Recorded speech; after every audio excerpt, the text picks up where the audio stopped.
As árbores de Díaz Castro é unha actividade pensada para interpretar a paisaxe como parte da historia vital do poeta. O obxectivo é identificar e calcular a idade dunha serie de árbores que conviviron con Díaz Castro. Nesta actividade entran en xogo bioloxía, lóxica, matemáticas, traballo en equipo, etc. Para esta actividade precisamos os identificadores das árbores, 4 guías da aira plastificadas, 4 cintas métricas, 4 libretas e lapiceiros, 4 fichas que imprimimos con cada visita, unha calculadora ou móvil por grupo, as fotos de Díaz Castro para colgar e os poemas de Esmeralda para ler. O único preparativo que require esta parada é o de colocar os identificadores nas árbores. É necesario numeralas porque hai varias árbores de cada especie e por se non teñen folla, nese caso, a folla que hai nas tarxetas axudará aos visitantes a identificar a árbore. No manual tes unha guía de cal é cada árbore. Cando chega o grupo, reunímolo xunto ao teixo e un dos guías fai a introdución. Despois plantexa a dúbida. Cantos anos ten esta árbore? Conviviu con Díaz Castro e cando? O outro guía será o encargado de explicar como calcular a idade das árbores sen cortalas.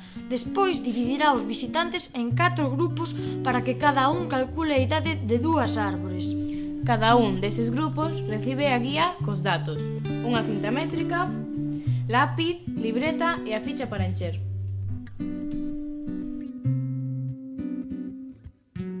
A actividade consiste en, primeiro, identificar de que árbore se trata. Segundo, medir o contorno do tronco a 10 cm do chan.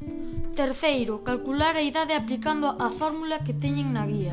E cuarto, calcular se é unha árbore da infancia de Díaz Castro, da súa adolescencia, da súa vida adulta ou da súa vellez.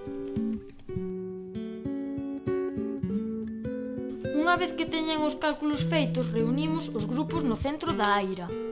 Para a conclusión, poñemos en común os cálculos. Cada grupo explica cal é a súa árbore, que idade ten e con que época de Díaz Castro coincide. Quen tiña a meixeira? Nosotros. E cantos anos ten? A nosotros deunos 115. Despois explicamos a importancia que a natureza tiña para Díaz Castro e escollemos unha das árbores para ler Esmeralda. Alí rematamos cunha foto de grupo diante da árbore e o Díaz Castro da época na que se plantou.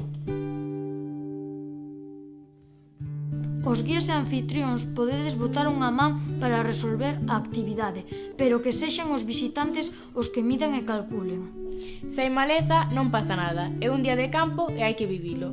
Cun pau podes mover as zarzas que nos impidan chegar ás árbores. Sede flexibles cos cálculos, dependendo de onde se mida o contorno poden saír os anos con 2 ou 3 anos de diferencia. Algúns resultados serán un pouco sorprendentes, como a do eucalipto, que vos dará case 300 anos. Recordádelles que esta fórmula non é exacta, xa que a taxa de crecemento dunha árbore depende de moitas máis cousas que a especie en sí. A cantidade de auga e sol que reciba ou con cantas árbores compita polos nutrientes. Por último, controlade o tempo. Temos 20 minutos para a actividade e recordade recoller todo o material cando o grupo marche.